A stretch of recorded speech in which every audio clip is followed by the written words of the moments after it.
모세는 시내 산에서 40일 40야를 머물면서 하나님께로부터 십계명을 비롯한 율법을 받았습니다. 그리고 율법과 함께 하나님께로부터 성막에 대한 상세한 설계도를 지시받았습니다. 율법이 하나님의 백성들이 지켜야 될 삶의 지표라면 성막은 하나님의 백성들이 하나님께 나아가는 길입니다. 성막은 하나님께서 친히 설계하셨습니다. 하나님께서 모세에게 얼마나 상세하게 성막에 대해서 말씀하셨는지 성경을 읽어보면 참으로 놀랍습니다. 하나님은 성막의 재료, 크기, 모양, 구조뿐만 아니라 성막을 만들 책임자까지 지정해 주셨습니다. 출애굽기는 40장으로 이루어져 있는데 출애굽기 25장부터 끝까지 거의 성막에 관해서 말씀하고 있습니다. 출애굽기의 3분의 1이 성막 이야기로 채워져 있습니다. 하나님이 얼마나 성막에 대해서 자세하게 말씀하셨는지를 우리가 알 수 있습니다. 왜 하나님께서 성막을 직접 설계하셨고 성경의 많은 부분을 할애해서 우리에게 성막에 대해서 말씀하셨겠습니까? 성막이 그만큼 중요하기 때문입니다. 성막이 왜 중요합니까? 성막은 하나님께서 거하시는 성소입니다. 하나님께서 모세에게 말씀하셨습니다. 내가 그들 중에 거할 성소를 그들이 나를 위하여 짓되 물은 내가 네게 보이는 모양대로 장막을 짓고 기구들도 그 모양을 따라 지을지니라. 또 성막은 하나님을 만나는 장소이기도 합니다. 하나님께서 말씀하셨습니다. 거기서 내가 너와 만나고 속죄소 위 곧 증거궤 위에 있는 두 그룹 사이에서 내가 이스라엘 자손을 위하여 네게 명령할 모든 일을 내게 이르리라. 하나님은 성막에서 이스라엘 백성들을 만나셨습니다. 성막은 하나님을 만나는 장소입니다. 그래서 성막을 다른 말로 회막이라고도 부릅니다. 성막을 영어로는 태버네컬 이렇게 말하는데 회막은 영어로 the tent of meeting, 만남의 천막이라는 뜻입니다. 우리 성막을 통해서 하나님을 만나는 길을 발견하게 됩니다. 성막은 성막들, 성소, 지성소 이렇게 세 부분으로 이루어져 있습니다. 성막은 사방으로 울타리가 쳐 있고 성막들로 들어가는 문은 하나밖에 없습니다. 성막 동쪽에 길이가 약 9m, 높이가 2.25m나 되는 큼지막한 문이 하나 있습니다. 이 성막문은 예수 그리스도를 가리킵니다. 예수님은 말씀하셨습니다. 나는 양의 문이라 내가 문이니 누구든지 나로 말미암아 들어가면 구원을 받고 또는 들어가며 나오며 꼴을 얻으리라. 예수 그리스도는 하나님께 나아가는 유일한 길입니다. 종교 다원주의자들은 산 정상에 오르는 길은 여러 개가 있다 이렇게 주장합니다. 그러나 저는 여러분에게 분명하게 말씀드립니다. 산 정상에 오르는 길은 여러 개가 있을지 모르나 하나님 앞에 나아가는 길은 오직 예수 그리스도 한 길밖에는 없습니다. 하나님께서 거하시는 성막에 들어가는 문이 동쪽에 하나만 나 있는 것은 하나님 앞에 나아가서 구원을 얻는 길은 오직 하나밖에 없음을 의미합니다. 예수님 말씀하셨습니다. 내가 곧 길이요 진리요 생명이니 나로 말미암지 않고는 아버지께로 올 자가 없느니라. 사도행전 4장 12절에도 다른 이로서는 구원을 받을 수 없나니 천하 사람 중에 구원을 받을 만한 다른 이름을 우리에게 주신 일이 없습니다. 그러므로 예수님은 하나님께 나아가는 유일한 길입니다. 우리가 구원을 얻는 길은 오직 예수 그리스도를 믿는 길밖에는 없습니다. 이 문은 유일무이하지만 굉장히 큽니다. 동쪽 울타리가 약 23m인데 그 가운데 9m가 문입니다. 성막 동쪽은 절반 가까이가 문이라고도 할 수 있습니다. 여러분 이것이 무엇을 의미합니까? 구원의 문은 누구에게나 활짝 열려있다는 뜻입니다. 로마서 10장 13절에 누구든지 주의 이름을 부르는 자는 구원을 받으리라. 여러분 따라해 주랍니다. 누구든지 주의 이름을 부르는 자는 구원을 받으리라. 남녀노소 빈부귀천할 것 없이 누구든지 주의 이름을 부르는 자는 구원을 얻으리라고 했습니다. 요한복음 3장 16절에도 하나님이 세상을 이처럼 사랑하사 독생자를 주셨으니 이는 그를 믿는 자마다 멸망하지 않고 영생을 얻게 하려 하시니라. 누구든지 예수를 믿으면 멸망하지 않고 영생을 얻을 수 있습니다. 구원은 우리의 노력으로 얻어지는 것이 아닙니다. 오직 예수 그리스도를 믿을 때 하나님의 은혜로 주시는 선물입니다. 성경은 말씀합니다. 너희는 그 은혜에 의하여 믿음으로 말미암아 구원을 받았으니 이것은 너희에게서 난 것이 아니요 하나님의 선물이라. 행위에서 난 것이 아니니 이는 누구든지 자랑하지 못하게 하리라. 성막문을 통해서 우리가 성막들로 들어가면 제일 먼저 볼 수 있는 것이 제단입니다. 제단은 노스로 만들었기 때문에 노제단이라고도 불렀고 하나님께 그곳에서 번제를 드렸기 때문에 번제단이라고도 불렀습니다. 구약시대에는 백성들이 죄를 지으면 짐승을 제사장에게 데리고 갑니다. 그럼 제사장은 그 짐승의 머리에 그 죄를 지은 사람의 손을 얹게 합니다. 그렇게 함으로써 그 사람의 죄가 그 짐승에게 옮겨지게 하는 것입니다. 그 다음 그 짐승을 잡아서 그 피를 제단 바닥에 뿌리고 그 짐승의 몸은 제단에 올려놓고 불로 태워서 하나님께 드리는 것입니다. 왜 꼭 짐승을 잡아서 피를 흘려 죽여야만 합니까? 그것은 죄의 삭신, 사망이기 때문입니다. 본래 죄를 지은 사람이 피를 흘리고 죽어야 하는데 짐승이 그 사람을 대신해서 피를 흘리고 죽는 것입니다. 히브리서 9장 22절에 율법을 따라 거의 모든 물건이 피로써 정결하게 변하니 피 흘림이 없은즉 사함이 없느니라. 여러분 따라 전합니다. 피 흘림이 없은즉 사함이 없느니라. 짐승을 잡아 피를 뿌리던 그 제단은 바로 갈보리 십자가를 상징합니다. 희생 제물로 드려진 짐승은 세상 죄를 지고 가는 하나님의 어린 양 예수 그리스도를 예표합니다. 예수님은 희생 제물로 이 세상에 오셔서 우리를 대신해서 갈보리 십자가 제단에서 당신의 몸을 찢고 피를 흘려 죽으셨습니다. 구약에서 짐승을 잡아 피를 흘려 드리던 이 제사는 신약에서 예수 그리스도의 십자가 제사의 모형에 불과한 것입니다. 그렇기 때문에 구약의 제사는 불완전합니다. 사람들이 죄를 지을 때마다 짐승을 데리고 와서 또 피를 흘리고 제사를 드려야만 했습니다. 그러나 신약의 십자가 제사는 완전합니다. 하나님의 아들 예수 그리스도의 피는 짐승의 피와는 비교할 수 없을 정도로 완전한 속죄의 피입니다. 그러므로 예수님은 단번에 영원한 속죄의 제사를 드리셨습니다. 예수님은 갈보리 십자가 제단에서 단 한 번의 제사로 우리의 과거의 죄, 현재의 죄, 미래의 죄를 다 청산하셨습니다. 히브리서 9장 11절로 12절은 이렇게 말씀합니다. 그리스도께서는 장래 좋은 일의 대제사장으로 오사 손으로 짓지 아니한 것 곧 이 창조에 속하지 아니한 더 크고 온전한 장막으로 말미암아 염소와 송아지의 피로 하지 아니하고 오직 자기 피로 영원한 속죄를 이루사 단번에 성소에 들어가셨느니라. 이제 우리는 예수 그리스도의 피를 의지하여 하나님에 계신 지성소에 담대히 나아갈 수 있게 된 것입니다. 성막들에서 제단과 성소 사이에는 물두멍이 놓여 있습니다. 물두멍은 제사장들이 손발을 씻는 곳입니다. 제사장들은 성소에 들어가기 전에 이곳에서 손과 발을 깨끗이 씻어야만 합니다. 물두멍은 노스로 만들어져 있습니다. 그런데 그 노스는 여인들의 거울을 모은 겁니다. 요즘은 유리에 은칠을 해서 거울을 만들지만 옛날에는 다 놋거울을 사용했습니다. 놋을 반질반질하게 닦아 놓으면 거기에 얼굴이 비춰집니다. 제사장들이 손발을 씻으러 그 물두멍 앞에 왔을 때 물두멍에 비춰진 자신의 옷점을 보고 그것을 씻는 것입니다. 놋으로 만든 물두멍은 바로 율법을 의미합니다. 율법은 하나님께서 모세를 통해서 우리에게 주신 겁니다. 율법이 우리에게 꼭 필요하기 때문에 하나님 우리에게 주신 겁니다. 율법은 우리로 하여금 죄를 깨닫게 합니다.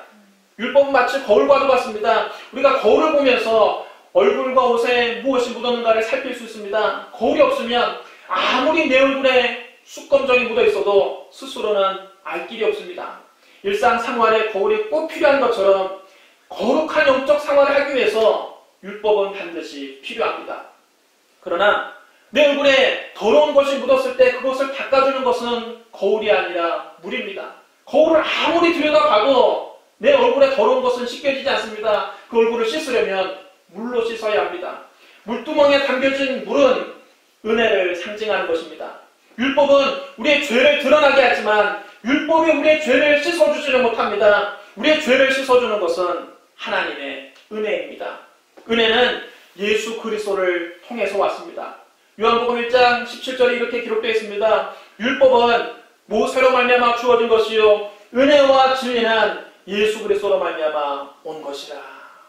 여러분 따라주랍니다. 은혜와 진리는 예수 그리스도로 말미암아 온 것이라. 인간의 죄를 씻어줄 분은 오직 예수 그리스도 뿐입니다. 나의 죄를 씻기는 예수의 피밖에 없습니다. 예수님께서 십자가를 쓸린 보혈을 통해 우리의 추악하고 더러운 모든 죄를 깨끗이 씻어주셨습니다.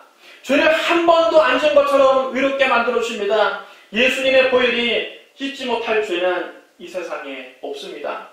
강도든 창녀든 세리든 그 어떤 죄인이랄지라도 예수 그리스도 앞에 나와서 그 보혈로 죄를 씻으면 용서받고 하나님의 자녀가 되는 것입니다. 로마서 3장 20절 24절은 이렇게 말씀합니다. 그러므로 율법의 행위로 그 앞에 의롭다 하신 것을 육체가 없나니 율법으로는 죄를 깨달음이니라. 이제는 율법 외에 하나님의 한 의가 나타났으니 율법과 선지자들에게 증거를 받은 것이라. 곧 예수 그리스도를 믿음으로 말미암아 모든 믿는 자에게 미치는 하나님의 의니 차별이 없느니라. 모든 사람이 죄를 범하였음에 하나님의 영광 이루지 못하더니 그리스도 예수 안에 있는 속량으로 말미암아 하나님의 은혜로 값없이 의롭다 하심 얻은 자 되었느니라. 여러분 따르셔랍니다. 그리스도 예수 안에 있는 속량으로 말미암아 하나님의 은혜로 값없이 의롭다 하심을 얻었느니라. 우리는 그리스도 예수 안에 있는 하나님의 은혜로 값없이 의롭다 하심을 얻었습니다.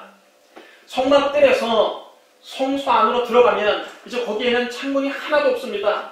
성소는 전후 좌우 사방과 위가 덮개로 캄캄하게 덮여 있습니다. 성소를 덮고 있는 덮개는 4겹이나 됩니다. 첫째 덮개는 청색, 자색, 홍색실과 가는 배실로 엮은 세마포 덮개입니다. 그 위에 염소털로 만든 두 번째 덮개를 덮습니다. 그 위에 순양의 가죽으로 만든 세 번째 덮개를 씌웁니다. 그 다음 네 번째로 해달 가죽으로 만든 덮개로 성소를 덮습니다. 이처럼 4겹의 덮개로 덮여있기 때문에 성소 밖에서 안으로는 빛이 전혀 들어갈 수가 없습니다. 그럼에도 성소 안이 환하게 밝은 것은 등잔대에서 빛이 비추기 때문입니다. 성소 안을 비추는 유일한 빛은 등잔대에서 나오는 빛뿐입니다. 이 등잔대는 참 빛이신 예수 그리스도를 상징합니다. 요한복음 1장 9절에 보면 참빛 곧 세상에 와서 각 사람에게 비추는 빛이 있었다고 예수님을 소개하고 있습니다. 예수 그리스도는 참 빛이요 세상의 빛이십니다. 예수님이 친히 말씀하셨습니다. 나는 세상의 빛이니 나를 따르는 자는 어둠에 다니지 아니하고 생명의 빛을 얻으리라. 여러분 따라주랍니다. 예수님은 세상의 빛이십니다. 예수 그리스도는 이 세상을 밝히는 유일한 등불이십니다. 사람들의 마음이 왜 이렇게 캄캄합니까? 배워도 캄캄하고 못 배워도 캄캄합니다. 돈이 있어도 캄캄하고 돈이 없어도 캄캄합니다. 명예가 있어도 캄캄하고 권력을 쥐어도 캄캄합니다. 사람들은 캄캄한 어둠 속에서 살고 있습니다. 어디서 와서 왜 살며 어디로 가는지 알지 못하고 방황하며 살고 있습니다. 그 안에 참빛이신 예수 그리스도가 없기 때문입니다. 참빛이신 예수 그리스도를 마음속에 모시지 않으면 공부를 많이 해도 캄캄하고 돈이 있어도 허무하고 명예와 권력을 얻어도 어둠 속에서 헤매는 것입니다. 성수 안에 밖에 있는 빛이 들어오지 못하는 것처럼 우리 영혼은 밖에 있는 빛으로 밝힐 수가 없습니다. 세상 학문으로 우리 영혼을 밝힐 수 없습니다.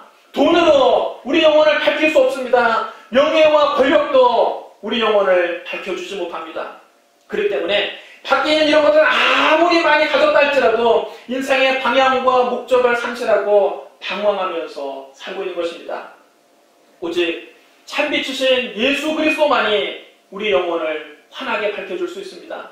생명의 빛이신 그리스도가 우리 속에 들어오시면 비로소 모든 것이 환해집니다. 내가 어디서 와서 왜 살며 어디로 가는지가 분명해집니다. 인생의 참된 의미와 목적을 발견하게 됩니다. 이 세상 그 무엇으로도 채울 수 없었던 영혼의 공허함이 채워지고 참된 만족과 기쁨을 얻게 됩니다. 참 빛이신 예수님을 여러분 영혼 깊은 곳에 모셔드리시기를 주님의 이름으로 축원합니다. 성소 안에는 또 진설병 상이 있습니다. 상 위에는 이스라엘 12지파를 따라서 12개의 떡이 6개씩 두 줄로 가지런히 놓여져 있습니다. 진설병의 원래의 뜻은 얼굴 앞에 놓인 떡, 이런 뜻입니다. 하나님 얼굴 앞에 드리는 떡이기 때문에 붙여진 이름입니다. 제사장들은 매 안식일마다 이 떡을 새 것으로 진설해야만 했습니다. 이 진설병은 생명의 떡이신 예수 그리스도를 가리킵니다. 예수님은 벳사다 광야에서 보리떡 5개와 물고기 2마리로 5,000명을 배불리 먹이시고 12바구니를 남기셨습니다. 그 후에 예수님은 말씀하셨습니다. 나는 생명의 떡이니 내게 오는 자는 결코 줄이지 아니할 터이요 나를 믿는 자는 영원히 목마르지 아니하리라. 여러분 따라주십니다. 예수님은 생명의 떡이십니다. 생명의 떡이십니다. 예수님은 당신이 생명의 떡이심을 나타내기 위해서 오병의 기적을 베푸신 겁니다. 이어서 예수님은 또 이렇게 말씀하셨습니다. 내가 곧 생명의 떡이니라. 너희 조상들은 광야에서 만나를 먹어서도 죽었거니와 이는 하늘에서 내려온 떡이니 사람으로 하여금 먹고 죽지 아니하게 하는 것이니라. 나는 하늘에서 내려온 살아있는 떡이니 사람이 떡을 먹으면 영생하리라. 내가 줄 떡은 곧 세상의 생명을 위한 내 살이니라. 구약시대 이스라엘 백성들이 광야에서 40년 동안 만나를 먹었어도 그들은 다 죽었습니다. 왜냐하면 만나는 생명의 떡이신 예수 그리스도의 모형이요 그림자에 불과하기 때문입니다. 그러나 신약시대 우리들은 생명의 떡을 먹습니다. 하늘에서 내려온 살아있는 떡을 먹습니다. 이 떡은 우리를 위해서 십자가에서 찍히신 예수 그리스도의 살입니다. 우리는 성찬을 통해서 예수 그리스도의 살과 피를 받아 먹고 마십니다. 성찬에서 떼는 떡은 우리를 위해서 십자가에서 찍히신 그리스도의 살을 의미합니다. 성찬의 포도주는 십자가에서 흘리신 그리스도의 보혈을 의미합니다.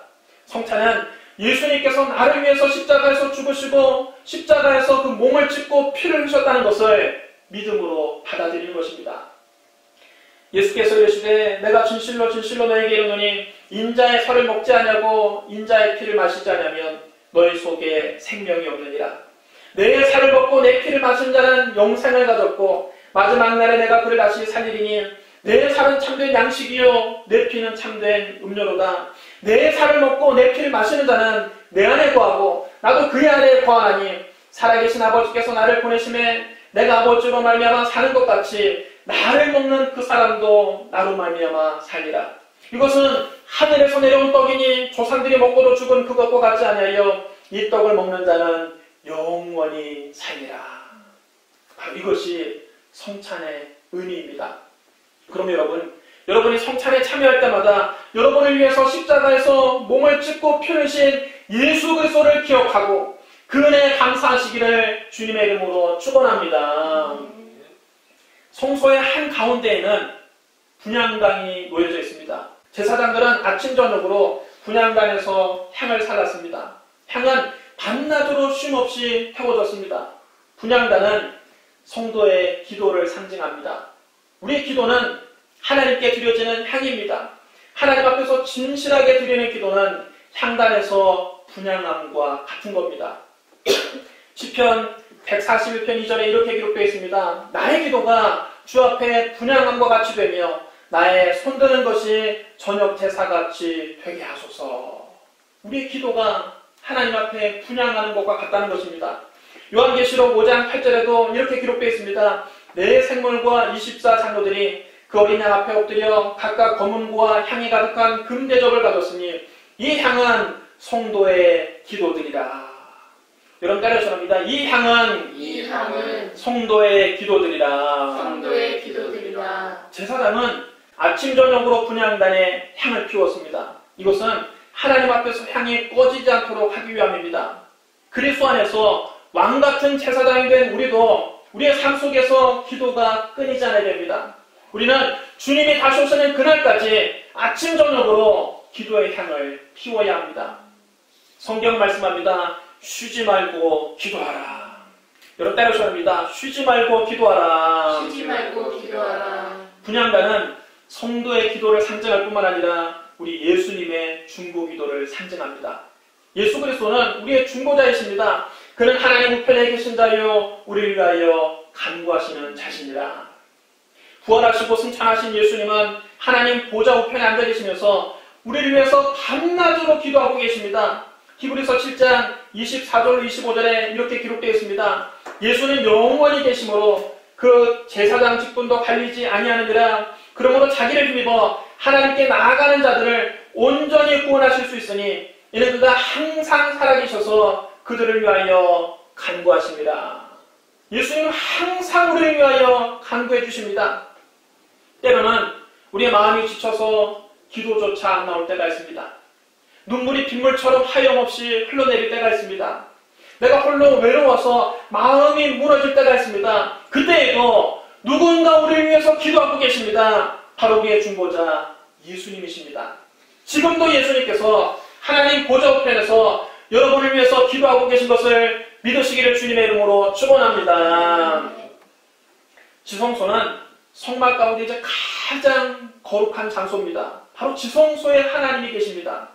지성소에는 오직 대제사장만이 1년에 단 한 번 속죄일에 한해서 들어갈 수 있었습니다. 그것도 반드시 번제단에서 흘린 짐승의 피를 양푼에 받아가지고만 들어갈 수 있었습니다.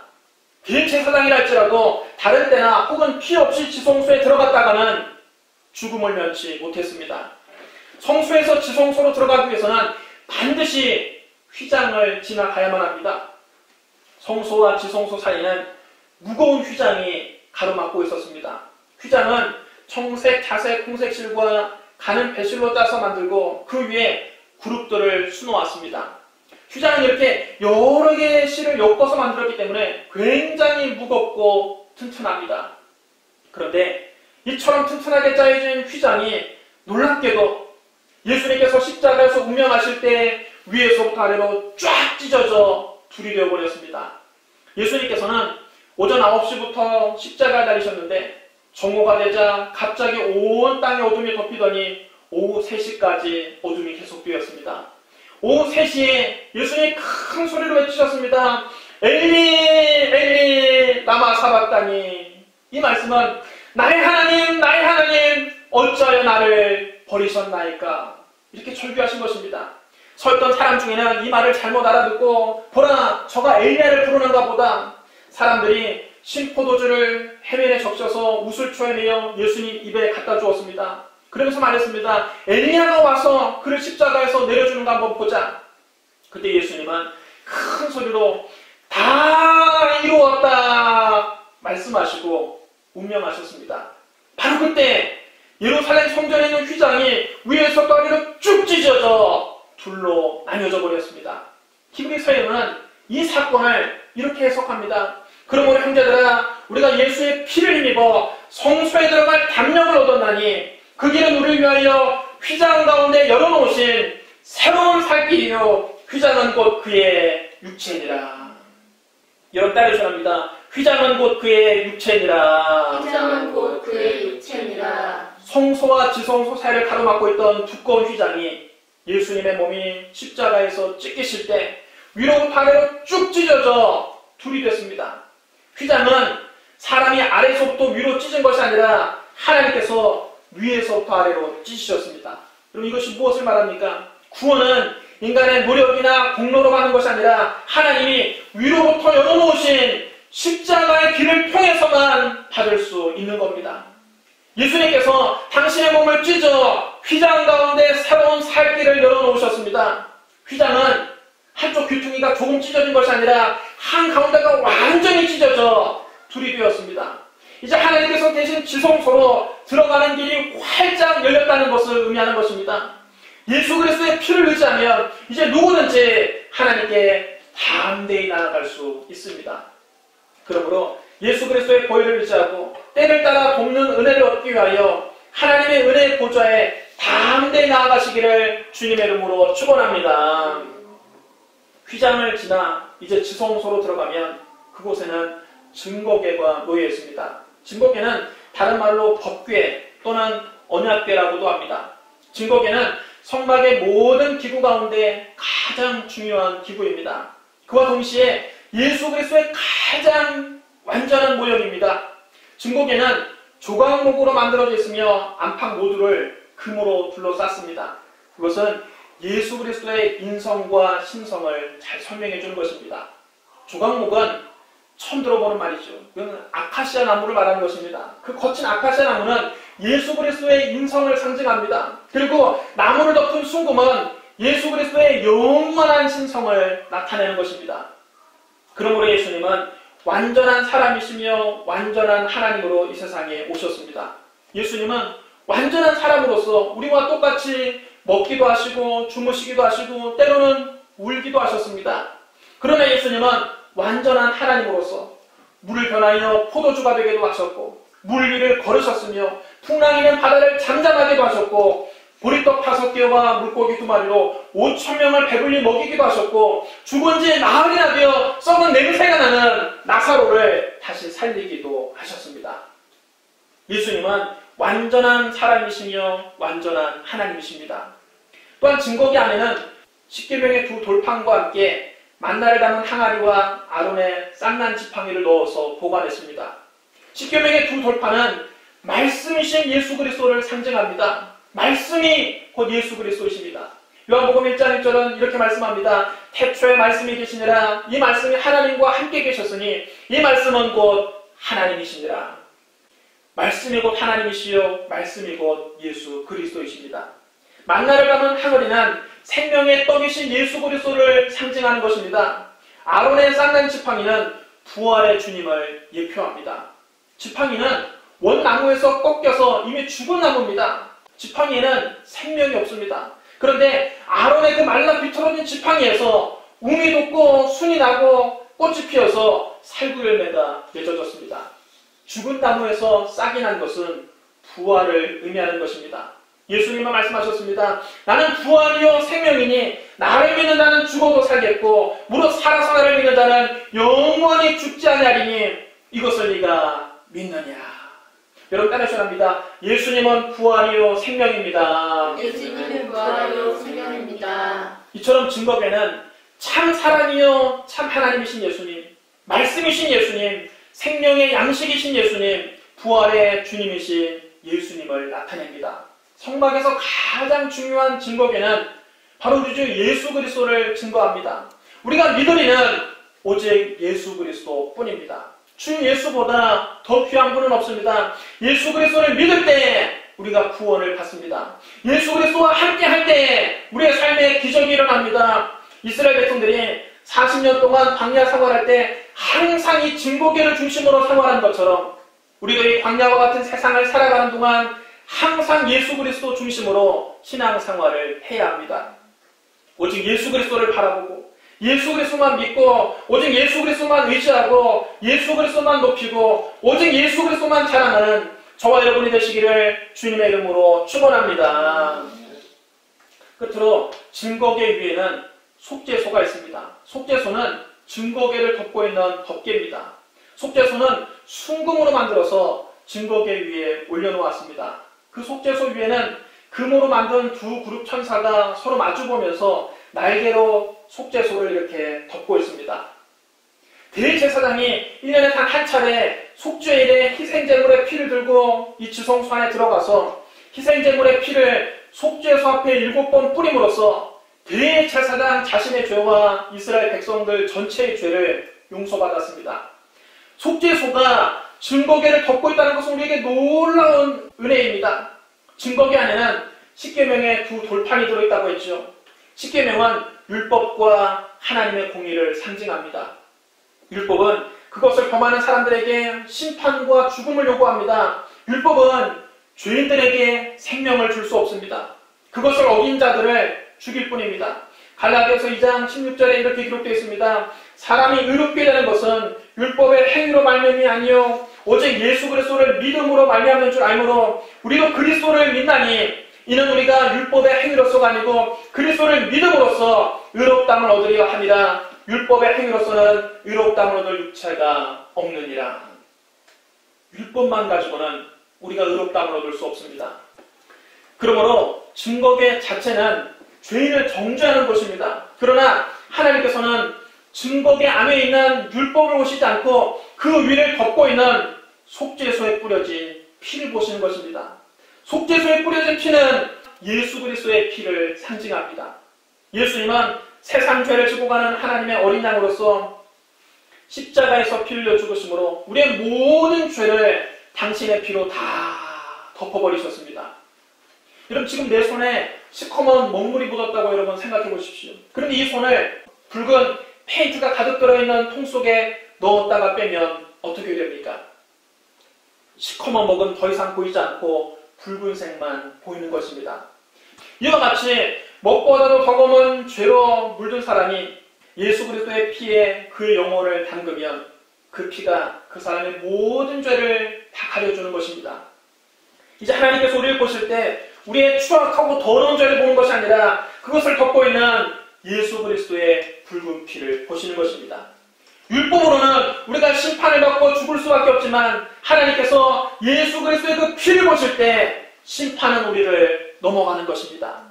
하나님은 말씀하셨습니다. 내가 피를 볼 때에 너희를 넘어가리니 재앙이 너희에게 내려 멸하지 아니하리라.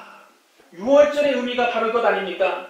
하나님께서 애굽의 장자의 죽음이라고 하는 무서운 심판을 내리셨는데 문설주와 임방의 어린 양의 피를 바른 이스라엘 가정은 그 재앙이 넘어갔습니다. 그러므로 증거궤가 하나님의 율법과 공의를 상징한다면 피 묻은 속죄소는 우리의 죄를 덮어주시는 하나님의 은혜와 사랑을 상징하는 것입니다. 로마서 8장 1절 2절은 이렇게 선언합니다. 그러므로 이제 그리스도 예수 안에 있는 자에게는 결코 정죄함이 없나니 이는 그리스도 예수 안에 있는 생명의 성령의 법이 죄와 사망의 법에서 너를 해방하였습니다. 속죄소에서 베풀어 주시는 하나님의 은혜가 여러분 영혼 깊은 곳에 풍성히 임하기를 주님의 이름으로 축원합니다. 사랑하는 성도 여러분, 성막은 하나님께 나아가는 길입니다. 성막은 하나님을 만나는 곳입니다. 그런데 성막의 모든 기구는 하나도 예외 없이 다 예수 그리스도를 상징합니다. 동쪽으로 하나만 나 있는 성막문은 양의 문이신 예수 그리스도를 상징합니다. 짐승을 잡아 피를 뿌리던 제단은 단번에 영원한 속죄의 제사를 드리신 예수님의 갈보리 십자가를 예표합니다. 제사장들이 손발을 씻었던 물두멍의 물은 우리의 죄를 씻어주시는 예수 그리스도의 보혈을 의미합니다. 성소를 밝히는 등잔대는 세상의 빛이신 예수 그리스도의 모형입니다. 상위에 놓여진 진설병은 생명의 떡이신 예수 그리스도의 그림자입니다. 분향단은 하나님 우편에서 지금도 우리를 위해서 간구해 주시는 예수님의 중보기도를 의미합니다. 휘장은 우리에게 새로운 살 길을 열어주기 위해서 십자가에서 찢기신 그리스도의 육체를 상징합니다. 십계명의 두 돌판을 보관하는 증거계는 말씀이신 예수 그리스도를 의미합니다. 증거계를 덮고 있는 속죄소는 우리의 모든 죄를 덮어주시는 그리스도의 은혜를 보여줍니다. 이처럼 성막기구 전체가 다 예수 그리스도를 증언하고 있습니다. 성막은 곧 예수 그리스도의 모형이요 그림자입니다. 이스라엘 백성들이 하나님께 나아가는 길이 성막이었는데 이 성막은 예수 그리스도를 상징합니다. 오늘날 우리가 하나님께 나아가는 길이 무엇입니까? 우리가 하나님께 나아갈 수 있는 유일한 길은 바로 우리 주 예수 그리스도뿐입니다. 우리 위해서 십자가에서 죽으시고 부활하신 예수 그리스도를 통하지 않고는 하나님을 만날 수 없습니다. 예수님만이 길이요 진리요 생명입니다. 그러므로 날마다 예수님의 십자가 보혈을 의지해서 하나님 은혜의 보좌 앞에 담대히 나아가시기를 주님의 이름으로 축원합니다. 우리 기도하겠습니다. 사랑의 주님, 예수님 하나님께 나아가는 유일한 길이 되어주시니 감사합니다. 예수님이 십자가에서 우리의 모든 죄를 짊어지고 십자가에서 피 흘려 죽으시고 부활하심으로 하나님께 나아가는 길을 활짝 열어주시니 감사합니다. 오늘 예수님의 보혈을 의지하고 하나님의 보좌 앞에 나아갑니다. 우리가 예수님 보혈을 의지하고 기도할 때마다 하나님 좋은 것으로 응답해 주시니 감사합니다. 날마다 예수님 보혈을 의지하고 하나님 은혜의 보좌 앞에서 하나님 은혜를 체험하게 하여 주시옵소서. 예수님 이름으로 감사하며 기도드리옵나이다. 아멘.